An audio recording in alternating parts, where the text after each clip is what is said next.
Hey YouTube, what is going on? It's Logan from Logan's Reactions, and sorry if you're hearing like talking or whatever in the background. It's because I'm at a radio station, so yeah, and also it's in a new building, so I couldn't find anywhere else to be. So today I'm going to be reacting to another Mr. Nightmare. It is three true scary field trip horror stories. So link is in the description below, like always. So let's go on ahead and react to the video. 3, 2, 1, let's go.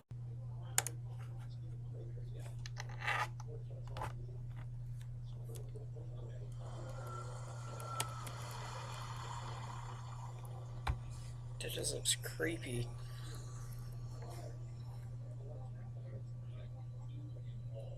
I used to be in the Darien School District in Connecticut during my middle and high school days.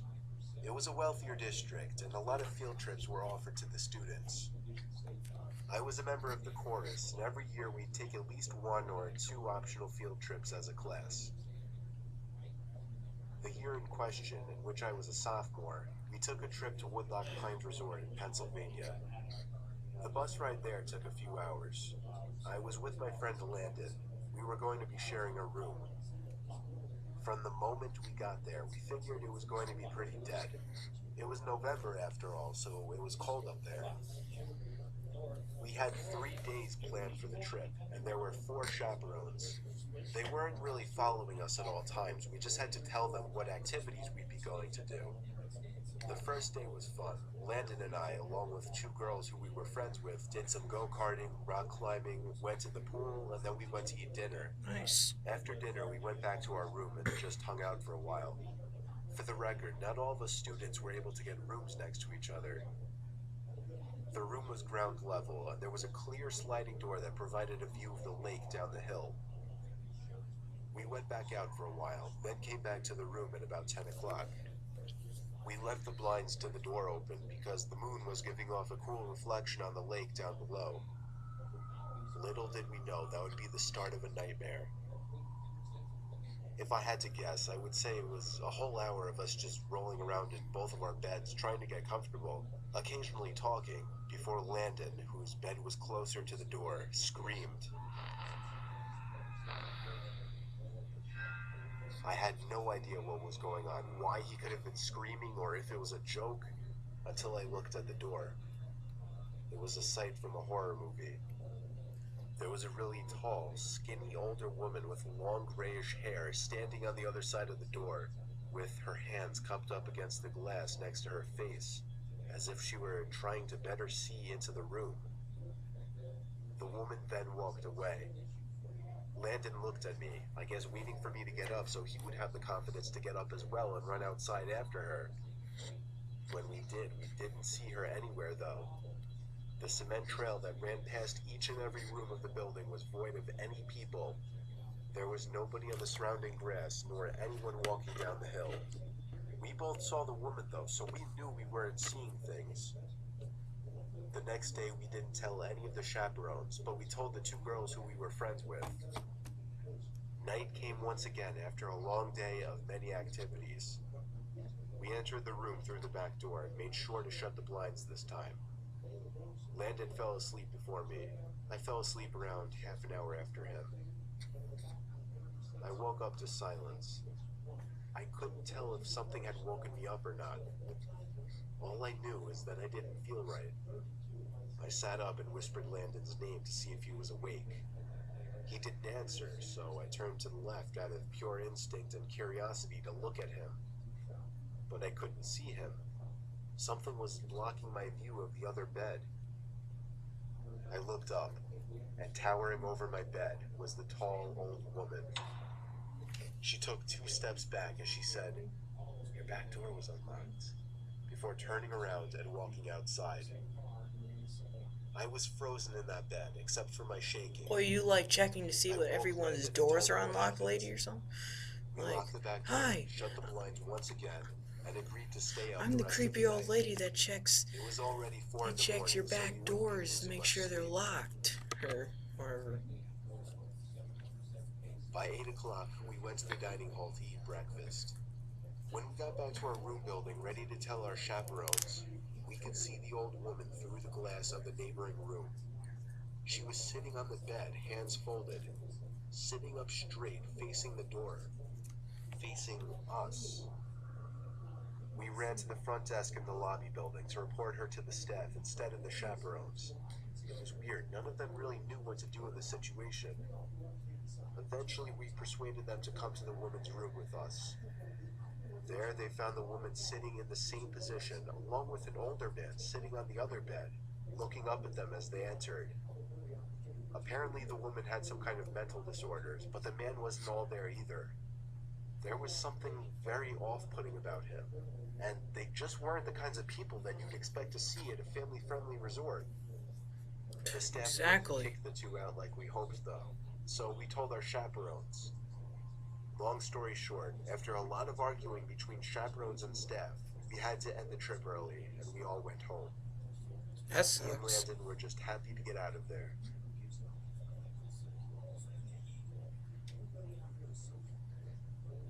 Well, it sucks that the trip's over, but I'd be happy at the same time so I wouldn't When I have to was deal in with the those fourth people grade, anymore. my class took a field trip to a rural zoo-type place about an hour away from our school. I remember vividly it was a cloudy day with the occasional raindrop or two falling. The zoo was kind of small, but it was kid-friendly. It had a decent amount of habitats, mostly smaller animals though, nothing exotic. There was also a big building as part of the zoo where taxidermied animals were put on display, along with other interesting attractions that I don't really remember. Admittedly, I was kind of off in my elementary and middle school years. I would do weird antisocial things, and my teachers and my mom would pick up on it. For whatever reason, when we were touring the building as a group, I decided to walk into one of the bathrooms without telling any of the teachers. I did my business, washed my hands, and entered back out into the hallway. Nobody was around. I walked down one of the hallways we hadn't crossed yet. I still vividly remember the dim, moody lighting and the scarlet red carpets of the hallways. My 8-year-old imagination was going wild as I witnessed all the stiff, lifeless animals that were once alive behind the glass boxes. I stopped in my tracks when I saw some man, obviously hiding behind a stack of chairs. I think I laughed, thinking the man was joking around. He came around from the chairs and walked over to me, asking where the group went. I said, I don't know. He grabbed my hand and told me to follow him. I must have thought he was taking me back to the group. He led me to an exit door which led to the back section of the building by a couple of dumpsters, a few benches, and the woods. When we got outside, his tugging became a lot more aggressive, and his grip became tighter around my arm. He was pulling me into the woods. I didn't scream or cry for help, but I remember the feeling I felt in my stomach, like I was so afraid that I could throw up. And then a woman screamed at the top of her lungs. It was one of the teachers on the other side of the fence. The man let go of me and ran into the woods. Moments later, a few of the teachers ran outside the exit door to this side of the fence and pulled me back inside. The teachers all yelled at me, but at the same time comforted and smothered me. They called my parents, and the field trip was officially over. The owners of the attraction called the cops. We all got back on the buses, and we all went home. As my bus was leaving the parking lot, however, my observant 8-year-old self spotted the man crouching down in the woods near the road, hiding behind a branch, watching the buses pass. Once again, for whatever bizarre reason, I kept quiet. I was probably too shy at the time or just too shaken up to say anything. All the other kids looked at me weird the rest of the ride home. I didn't care. But I hope that man never found success in snatching an unsuspecting young child, like myself at the time.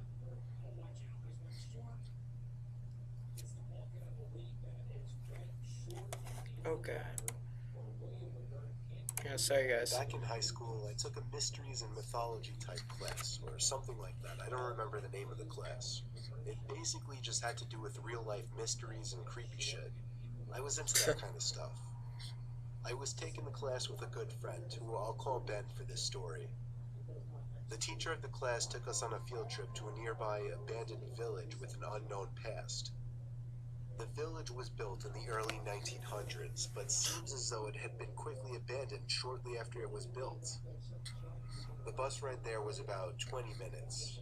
All of us were glued to the bus windows as we pulled up some sketchy-looking, decrepit road cutting through dense forest. The road eventually led to a clearing. We were there. We stepped out onto the road, which had grass growing through the cracks. The grass surrounding was almost knee-high. Then there were the buildings. The tall, archaic brick buildings. The teacher lined all 20 of us up, counted heads, and then began leading the way. The point of this little field trip was to use the so-called skills that we learned in class to see if we could put anything together about why the village may have been abandoned so long ago. Some of the buildings had holes in the walls to serve as entryways. Probably because it's the ground next to some of the buildings, seemingly dug to get into the basements of some of the buildings, which seemed creepy. There was one building, though. It stood taller than any of the others. It just intrigued me the most. While the teacher was leading the group towards the village church, Ben and I decided to sneak off on our own to look for anything interesting. When we walked off in the direction of the tallest building, we saw a hole in the ground. It was dug by the back door of the building, which had been sealed off. In the hole was a ladder which led down to the concrete floor below. We both looked at each other and knew we had to do it. Ben climbed down first. It's stupid. Luckily, this was just around the time Apple started putting flashlights on their phones, so we had a source of light. It was creepy down there. There were a couple of beer bottles, one graffiti tag on the wall, and dusty wooden planks everywhere.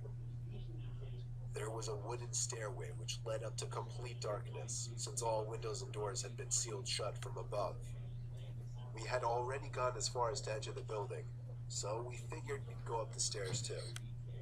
Boy. I went first, and with each step, the creakiness of the 100-year-old wood made me feel as if I was going to fall through each and every step. Ben followed suit. This floor of the building was very tight. It seemed like there were many openings going off into different, smaller rooms. It was so dark in there, you would never even guess it was daytime.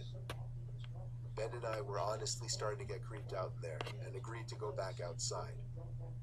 But just then, there was a noise in one of the tiny rooms, like a big rock hitting the concrete floor. A normal instinct would be to run, but Ben and I froze, locked eyes for a moment, then both tiptoed over to the opening of the room. We shined the lights into the room and ran. We ran back down the stairs and then up the rusty ladder back outside. We caught up to the group out of breath. We didn't say anything, though, to avoid getting in trouble. One of our classmates asked us what was wrong. We told him we snuck into one of the buildings, and in one of the rooms, when we shined the light into it, we saw 3 guys standing maybe 10 feet away from the doorway, facing Ben and I in a weird formation, God. as if they were waiting for us. As we continued following the group, we paid extra attention to the tall building we entered from the distance. And before leaving, we saw a person's face at one of the higher level windows that had not been boarded up. We never told the teacher in fear of getting in trouble. We didn't know what to think. Were those just homeless people living in there? Were they gang members in hiding? Ben freaks me out with his theory. He says they were ghosts of the people who once lived in the town. Still, the way the 3 guys were just hauntingly standing there so calmly, staring at us the moment we peeked our heads through that doorway, I still can't get that image out of my head. I may go back to that village one day, just to prove Ben's idea wrong. Okay. Alright, but so that's nothing to worry about then. So then, after that, after Scott was... Okay. Yeah. Yeah, we can test that. Gosh, man.